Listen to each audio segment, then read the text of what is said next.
Boas, querida audiencia. Benvidos a outro fantástico programa de Irregulares.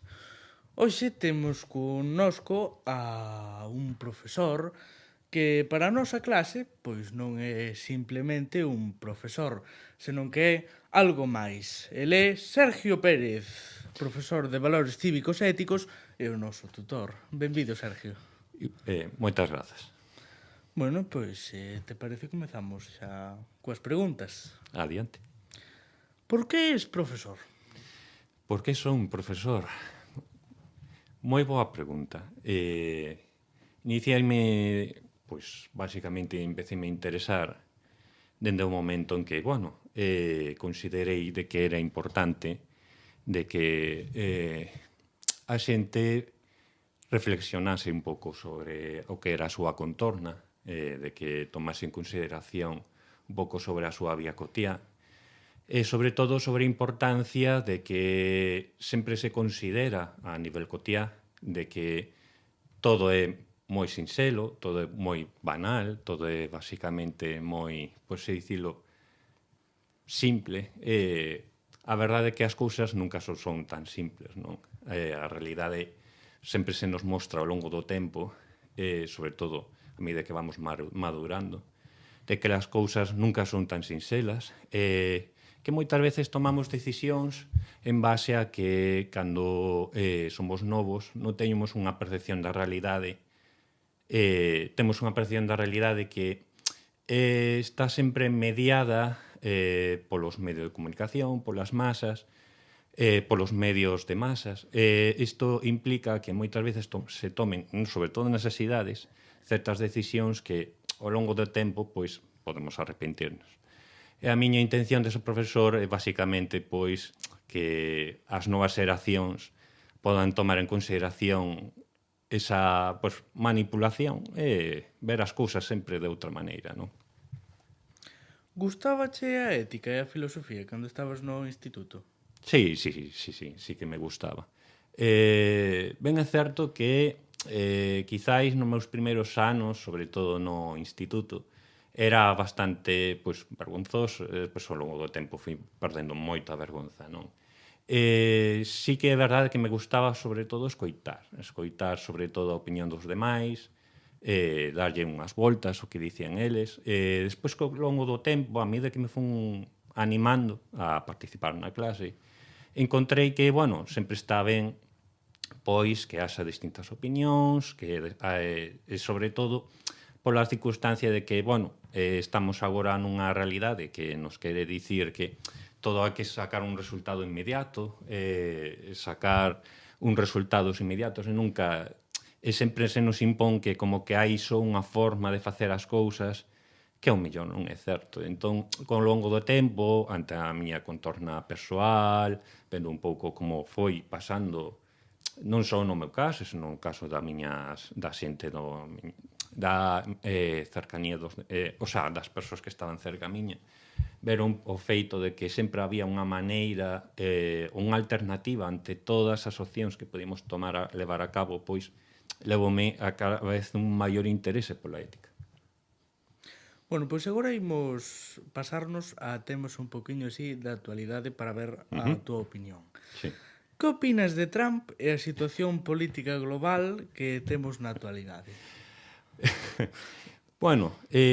Trump, obviamente, dende que subiu o poder, Trump nunca sempre, basicamente, xa se ve que é unha persoa que é unha persoa que xa se ve a súa forma de ser, que é unha persoa que non ten a boa, por si dicilo, é unha persoa bastante egoísta, de feito presume diso. O problema de Trump é que realmente el non é un problema, senón o síntoma dun problema. É dicir, antes de que Trump subise ao poder, xa había detrás unha serie de discursos, unha serie de movimentos sociais que basicamente o que fixeron foi aupar o propio Trump, non? Está o que se chama o movimento MAGA, que, son as siglas da súa famosa Make America Great Again, que fala pois, dun pasado nostálxico, dun pasado no que Estados Unidos gozaba, pois, en teoría, dun poder mundial e nadie o ponía en cuestión. Agora, pois, que estamos nunha realidade moi distinta a que reclama esas siglas, non? Cada vez os países teñen máis valentía a mostrarse tal como son esos países, non? Cada vez a xente anímese máis a mostrar a súa identidade, non? E o que se quere retornar a un pasado que nunca foi de todo certo, non? E sempre o único que pasaba que había opinións que estaban reprimidas, simplemente o que se quere é voltar a un silencio que o único que quere é ocultar un feito que dende sempre estivo aí, non? Entón, que opino de Trump? Pois basicamente que é unha persoa que aínda que se quita do medio, o problema é que aínda sigue vixente ese momento social, non? Entón, ele simplemente focaliza pois unha inseguridade, unha inquedanza de non aceptar pois as transformacións sociais. Iso que Trump é o que representa. Bueno, pois agora imos pasar a outro dos temas que tamén está moito de actualidade, que é a IA. Ti usa a IA con frecuencia? No. Non?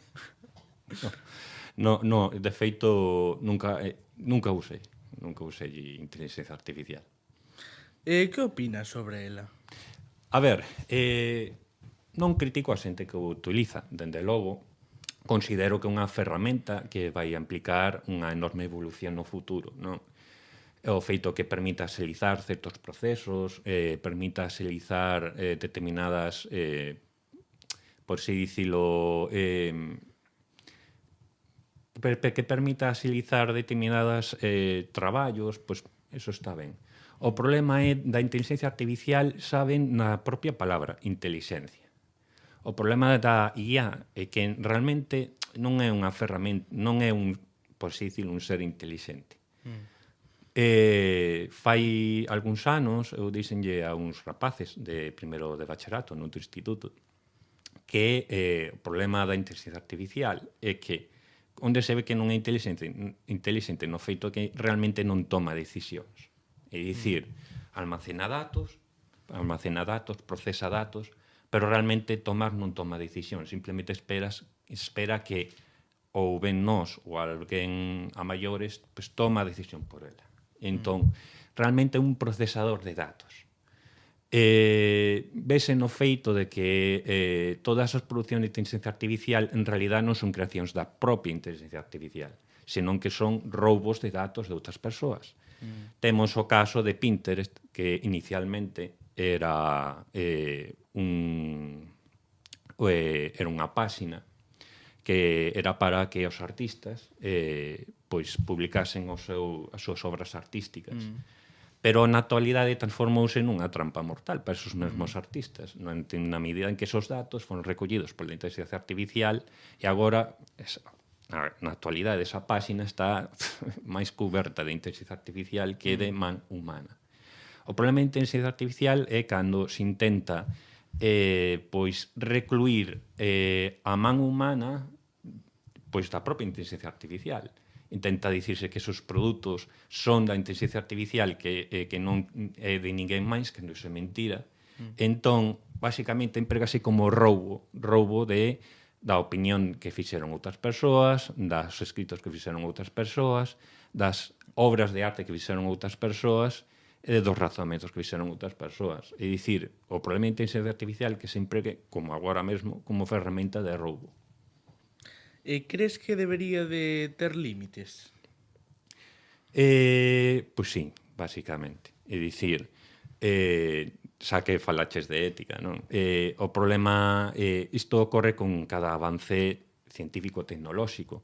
O temos agora con o problema precisamente que estamos encontrando entre Irán e Estados Unidos, o feito de que Estados Unidos ponse como salvagarda non só do mundo, senón do uso da enerxía nuclear, porque, según el, só Estados Unidos ten o dereito a poñer límites, non? A poñer límites a ese empregue, non? Pese a que el, o propio país, autosudícase o dereito a empregar bombas nucleares, bueno, a crear bombas nucleares, a facer todas as centrais nucleares que lle dé a gana, pois impón límites aos demais, non?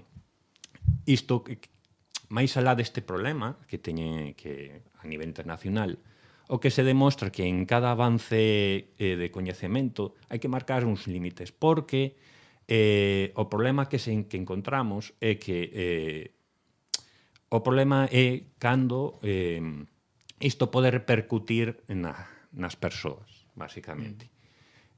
Por exemplo, si ti quixeras investigar, por exemplo, sobre como funciona o cérebro humano, sería correcto que nos empezáramos a coller o cerebro de persoas vivas e diseccionalas? Home, a xente diría, pois non. Entón, a inteligencia artificial ten que poñer límites? Sí. Hai xa no pasado, pois os fundadores de ChatGPT pois queixáronse precisamente que se quixeran poñer límites e dixeron que precisamente a inteligencia artificial necesitaba roubar esos datos de outras persoas para poder, entre comillas, entrenarse. Claro, iso o din porque basicamente eles serían beneficiarios dese roubo. No momento que eles foran vítimas dese roubo, imagino que opinarían distinto, non? Entón, é necesario poñer límites? Claro, porque se nós non poñemos límites, basicamente podes empregar para facernos dano. Volvendo ao tema da ética e da filosofía, cal é o teu dilema filosófico favorito? Moitos, o meu dilema ético favorito basicamente ten que ver é un dos dilemas que eu emprego para explicar a Kant. Kant ten o que se chama o imperativo categórico, non?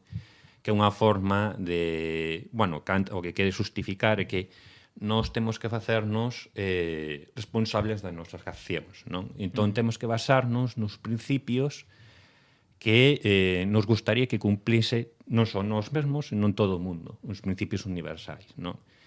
Pero iso o marca, sobre todo, na importancia na vontade da acción, non? El, sobre todo, era moi crítico con ver todo de forma económico, non? De darlle un valor económico a todo. El consideraba que iso era terrible porque reducía as persoas pois, a un número económico, non? Como presento eu esa posición de Kant? Pois normalmente, isto xa deberán saber os rapaces de segundo de BAC, porque o expliquei fai pouco, unha situación na que falamos de dous médicos, non? Os dous traballan nun hospital privado. Pero traballan no mesmo hospital. Un é un médico que é moi bo. É un médico que basicamente pois é capaz de facer operacións quirúrxicas espectaculares. É capaz de, bueno, iso, de facer operacións que ningún outro pode facer. E outro é un médico que, bueno, nin bo nin malo, basicamente non sería capaz de facer as mesmas cousas que o primeiro. O que só bueno, despois digo a pregunta. Pois planteixo a situación na que estes dous médicos van pola rúa e ven a unha persoa que lle dá un ataque, non sabemos cal, e cae no chan. E resulta que o primeiro médico dase conta que esa persoa que caeu pois non é do seu hospital privado. Entón, dá igual, pasa de largo. E o segundo médico resulta que considera que sí, vou non axudar, porque unha persoa vou non axudar. A pregunta que só dicir é cal dos dous é bo médico? Porque un é capaz de facer cousas espectaculares e outra persoa non. Pero claro, a nivel da acción, cal é mellor médico? Eso que me gusta me plantexar, porque hai dous sentidos de ser bo médico neste caso. Entón, cal debe pesar máis neste caso? Ese é normalmente o que me gusta plantexar. Bueno, pois chegamos xa a nosa última pregunta. Como se sinte ser o noso tutor? É unha responsabilidade moi grande. Home, a ver, ser profesor sen máis xa é moita responsabilidade e ser tutor tamén moi, moi, moi grande, a verdade. Non, eu, a verdade, que contento, é dicir, dentro sempre un vai ben, obviamente, ser tutor de calquer curso é un vai ben, pero a verdade é que nese sentido, pues, estou contento. A verdade que aburrirme non me aburro. Non, cunha clase como a nosa é imposible. Entón, pois, bueno, pero xa vos digo, dentro do que cabe, pois, considero que unha clase, eu creo que hai bastante, ainda que non o pareza, no, hai bastante proxección nesa clase, hai bastante proxección. O único que a nivel de todo o grupo vos tedes que dar, o digo a nivel xeral, obviamente, vos tedes dar conta de, pois iso do que contei ao principio, non? De como como os van dirixindo certos discursos daros conta pois un pouco do que hai detrás deses discursos para non caer na trampa e despois arrepentirvos no futuro de non habervos dado conta antes. Bueno, pois ata aquí a entrevista. Sergio, moitísimas grazas por aceptar a nosa convidación e vir ao programa. Igualmente, moitas grazas. Como a todos os invitados, queremos darche un pequeno agasallo que é un chaveiro co logo do programa. Moitas gracias. E a vos, pois nada, que xa nos vemos no próximo programa, que será pronto. Así que, ata entón.